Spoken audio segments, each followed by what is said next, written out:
Hey everyone, Ryan Young, KAATARO Jiu-Jitsu. I hope you're doing well. So the last time I did a video, I went ahead and went on a walk, and we had some wind going, and it got to be kind of disturbing at some points, but you know, we'll try better this time. In fact, I put a little wind sock on my mic here on the recommendation of one of you guys, and I appreciate you. Some of you don't know who KAATARO Jiu-Jitsu is. We are the school that's run by Master Dave Kama, Dirty Dozen member, Hicks and Gracie black belt, one of the best ever. Anyway, we have a school. So we have 3 locations currently. We have one in Irvine, California, which is our California headquarters, and we have one in Flower Mound, Texas, which is our Texas headquarters, and we have one in Austin, Texas.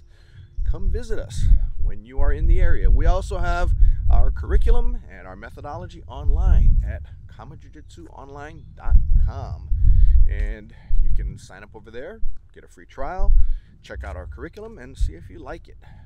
We also, hopefully by the time you're watching this video, we will be on our mobile app, which will be available at the App Store as well as the Google Play Store. Anyway, today's topic, competitions. So a lot of you know that I'm not a, I'm ambivalent to competitions. I'm not against them and I'm not for them.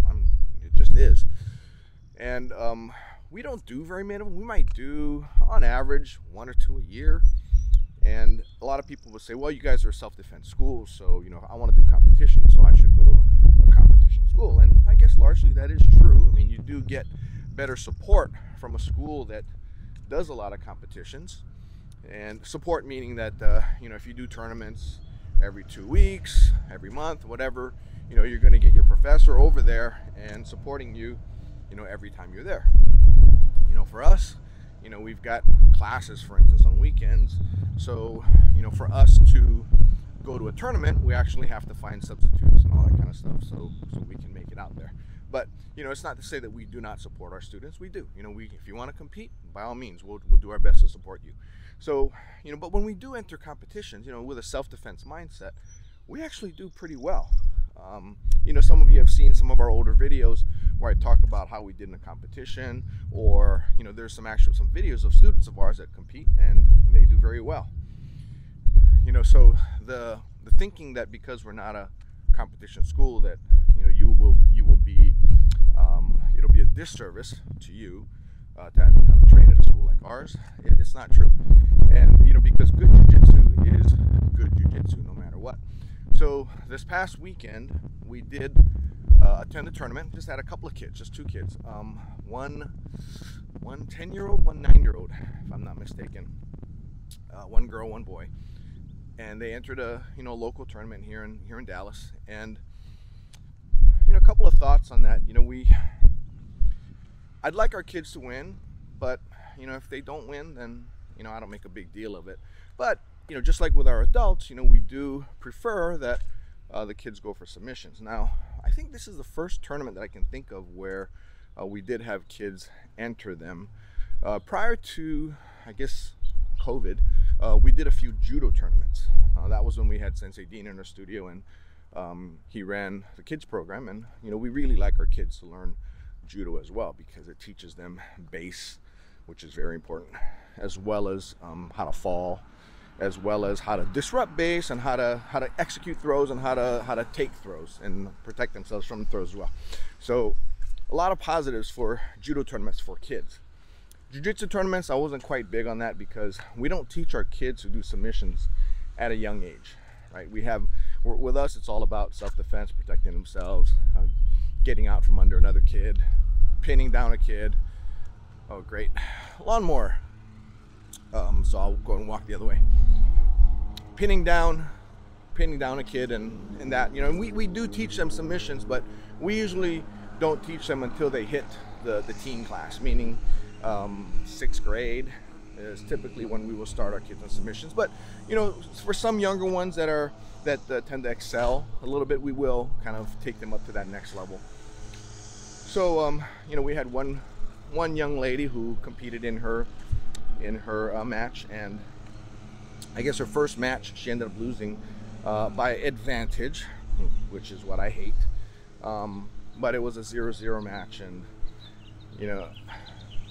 one of the things that I need to work on with her is how to be stable in guard. I mean, passing guard and all that she does pretty well, but this particular girl that she went up with had a good close guard, you know, to her credit. You know, she did a good job and kept her in the guard. And then in her second match, she ended up submitting the girl with an arm bar in like 29 seconds. She passed the guard, got the cross side, went to mount, and then from side mount went ahead, set up an arm. Did it, you know, very, very textbook jiu-jitsu, which I really like. And we had a young man who went into his first match and passed the guy's guard, got the cross side, ended up doing an Americana from cross side. Submitted his first opponent. Second opponent he went in, went up against, and the other kid pulled guard on him. And you know, you teach a self-defense mindset. You know, he went and picked the kid up off the ground and slammed him, hence the DQ, right? Which perfectly justifiable. You know, you don't want, you know, kids getting slammed and all that, but thankfully it was a slam that was about 12 inches or less. It wasn't a huge slam, but it was a slam nonetheless, automatic DQ, and I get it.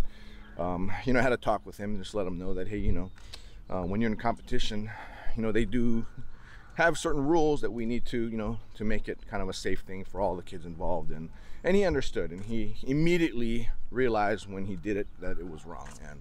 And but you know, both kids, I think, could have been, you know, they could have won the gold medal. I mean, I think one ended up a bronze and one ended up silver, but nonetheless, the competition was a great thing for them. Yeah, and this is a thing that, you know, I really want for both kids and adults. You know, it's something to try out. You know, it's not something that they need to do, and it's not anything that will prevent any promotion in our studio, because we don't base promotions on belts. More, I'd like to have them just kind of do it just for the experience of it. And you know, as long as they try it, if they find it after a couple of times they don't like it, then that's fine. In fact, you know, one of my friends, Mike Onzuka, you know, at O2 Martial Arts in Hawaii, you know, close friend of mine. I've known him for, geez, almost 30 years now, doing jiu-jitsu, black belt out there. And what he was saying, his concept is, he tells people, you know, do 2 competitions. Don't just do 1, do 2, because oftentimes that first one you get kind of butterflies and stuff, and you're kind of uncertain about it. But doing a second one will be more of a real, I guess, a real gauge to see how you do in competition. Because the first one, whether you do well or not, it could be, you know, you have a lot of nervousness in you. So do the second one, is really good. And you know, if somebody just gives it a try, if they want to, they do, great. If they don't, that's fine too. But you know, it can't be bad to try a competition. Now, here's one of the things that I wanted to talk to you about with regard to the tournaments, and especially with the kids. You know, I saw some kids get thrown and land on their heads, or land on their back and then have their heads hit the ground. And what that tells me is a couple things, you know, because I look at what they do, and their groundwork is pretty good. You know, they're very aggressive playing guard. They're, you know, aggressive trying to pass guard and mount and all this kind of stuff. You know, very advanced game for the groundwork, but nothing on their feet. And you know, and seeing, there's one match where 2 kids ran at each other and basically did baseball slides toward each other to pull guard on each other, which I thought was kind of disappointing. But you know, what really disappoints me is that, you know, these kids are being taught for sport and not being taught for self-defense. Because, you know, when parents call in and you know, they want to enroll their kids in jiu-jitsu, they're not enrolling their kids for sport. They're enrolling them for self-defense. They think their child is gonna be able to defend themselves. But the sport and the way the rules are and the way they get coached, I think that's not really the case. I think there's just a lot of, there's no self-defense involved in it. So I'll give you an idea. So when we teach our kids jiu-jitsu, the first things we teach them: how to stand up and base, how to base, how to fall, right? Break fall, forward fall, backward to the sides, forward roll, backward roll, you know, all this kind of stuff. And we do it over and over and over again. It's like, it's nonstop. And you know, I guess some parents at first might think to themselves, man, you know, all these kids at KAATARO, all they do is just you know, a lot of break falls and falls and takedowns and clinch, you know, but I don't see them doing triangles and arm bars and chokes and, you know, there's omoplatas and delahivas and all that I see kids doing now. It's kind of amazing. But you know, we've chosen to really prioritize. And if you guys know our methodology, it's always been self-defense first, right? You know, the need to know concepts over the good to know concepts. So where this comes into play is that for the last 2 tournaments that I've been to, and I've seen kids on the mat, you know, and I don't watch 20, 30, 40 kids matches. I might watch 5 or 6 kids matches. And every time I've been watching them, I've seen kids get slammed on their head. This is jiu-jitsu tournaments, not the judo tournaments. I see kids get slammed on their heads, and you know, the match stops. Kids crying, and you know, and I can understand it, because it's not a good thing to hit your head, even as an adult, let alone a kid. And I think that teaching a child how to fall and how to protect themselves is paramount. It's a no-brainer. It's, you know, you must show that to a kid. But when you just teach them how to spar really on their knees and on their butt, then they're never really going to develop that skill. So, you know, that girl that was just competing this past weekend, she has a twin sister, and they've been with us for about 2 years. And about 3 or 4 months ago, they were sparring in class, and you know, I always had them start from their feet. I never let them start on the ground. But anyway, this girl, her opponent in class, boy had clinched him, right? Clinched her, got her a good clinch, and did a beautiful morote, right? Which is a hip throw from the clinch. And she was not expecting at all. Her feet went in the air. She was upside down, but mid-air, she tucked her head in, landed on her back, did a nice break fall. Head didn't even come close to the ground, and she just continued to fight once that happened. I can just see that a throw like that in a tournament, I can see a throw like that being executed, and you know, a kid getting slammed right on their heads. And if we didn't drill in these kids getting thrown, you know, they'd be afraid to get thrown, which they're not.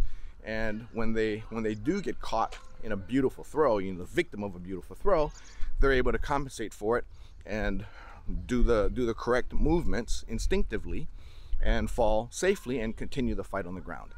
You know, that's super important. You know, a lot of kids, though, you know, in tournaments, they'll shoot for the double, which is good. I mean, you know, if you're the victim of getting taken down with a double, you know, chances are you'll fall on your butt, and you know, you won't really get hurt. But if somebody does a beautiful seonage or a morote, or you know, something where your feet go in the air upside down, then you know, you're liable to fall on your head and you know, have a really bad you know, sore head, or you know, worse, a concussion. And that's not what we want. And you know, another thing too is I see a lot of kids that are trained to, and I've talked about this before, a video a while back. There's a 14-year-old kid from Dallas who competed in San Diego and ended up getting his neck tweaked, and ended up in the hospital for, I think, for a week or 2 because of that, because he let himself get picked up. You know, had a triangle on the other kid and let himself get picked up off of the ground without letting it go and getting himself back on the ground, and ended up getting upside down and ended up getting his neck cranked by virtue of his opponent losing his balance. And you know, one of these things is that, you know, I talk about that particular student of mine who slammed his opponent, right? Like, not making excuse for it, but you know, the thing is, you know, instructors need to teach their students to not let themselves get picked up off of the ground. And that's something we teach from day one. It's, you know, if you're closed guard and your opponent picks you up off the ground, let your legs go, right? Get your feet back on the ground. Or if he doesn't pick you up off the ground, or maybe you're choking, you know, release your hands and let your back get back on the ground so you can't get slammed. You know, these are very important concepts that I see as disappearing in jiu-jitsu these days, because jiu-jitsu has become more of a sport and it's no longer self-defense. And that kind of disappoints me. You know, and I know that, you know, with all the rules in a competition, people will train to the rules. So if the rules say no slamming from guard, no slamming, you know, if for instance, if somebody has a guard and they have a choke in on somebody and their opponent picks them up, why do they get the favorable treatment in being allowed to hold on to the choke and possibly choke the opponent while the opponent's standing up, when in reality, you know, in reality, that wouldn't happen. In fact, that person who was doing the choke would get slammed, right? You know, think of Matt Hughes and Carlos Newton. Think of Rampage Jackson and Ricardo Arona. You know, these are people who, you know, had a submission attempt on. In particular, both of them had triangles on, and were not ready to be picked up off of the ground and slammed. And in fact, if you look at Carlos Newton's match, you know, he got picked up and, you know, he was up in the air, and Matt Hughes was already upright by here, and you know, Newton, he's just holding on to Matt's head, trying to hope that he passes out. Well, he did pass out, but as he was passing out, Matt Hughes consciously made the decision to slam him, and so he came from way up. You know, I guess Carlos Newton's butt must have been almost 6 foot in the air. You know, Matt Hughes isn't 6 foot, so I said almost 6 foot, and he just came straight down. So his head probably came from about 8 foot high, and, you know, landed on his upper back with his head hitting and knocked out cold. And we all know how Matt Hughes became the middleweight champion of the UFC. And, you know, Rampage Jackson, he knocked Ricardo Arona out cold doing the same thing, except his was far more violent. He, you know, once that triangle got slapped on, he just picked him up and bang, and broke him right there. I mean, out cold again. So, you know, when you make something like that illegal in a tournament, then people are going to train knowing that it's illegal. So it'll be where, you know, let's say your kid has a triangle on somebody in class, and his opponent picks him up. Coach is going to say, just hold on to the triangle, hold on to the triangle. Don't worry, he can't slam you. He can't slam you. It's illegal to slam you. So the one kid who bothers to stand up, you know, he's going to lose, even though he should have won, right? You know, if you think, what is jiu-jitsu? If it's self-defense, then, you know, or if it's a fight, as people like to call matches, then it should be treated with a fight mentality. Now, you're not going to go out of your way to hurt your opponent, but at the same time, the person who allows himself to be slammed needs to bear some of the responsibility of getting slammed, right? Where the way the rules are right now, they're taking the responsibility of getting slammed out, right? So if you get slammed, you're the victim, rather than, you know, you being dumb and holding on to that choke while you're playing guard and the guy picked you up off the ground. You should have let it go. You know, live to fight another day, right? And, you know, that kind of just, I was talking to one of my students this morning in a private session. We were talking about the same thing, and I said, you know, one of the reasons why there's so many injuries in American football, you know, especially concussions, is because of the presence of all the padding in the helmets, right? It encourages them to hit harder, run faster while they're hitting, and not really protect themselves, because the padding will protect themselves. Now, you know, think about it. You know, your brain is in your head. If you get hit by you know, even if you have a helmet on and you get hit, you know, speared by another player's helmet in your head, and he's running at full speed to you to take you down, you know, granted, your skull will probably be protected by the presence of the helmet, but your brain inside, which sloshes around in your skull, you know, it'll be moving and jarring like this, and that's what causes your concussion, right? Now, if there were no helmets, or maybe helmets but no face masks or no pads in football, you know, the collisions will be much slower, because people will collide into people and it'll hurt like heck, right?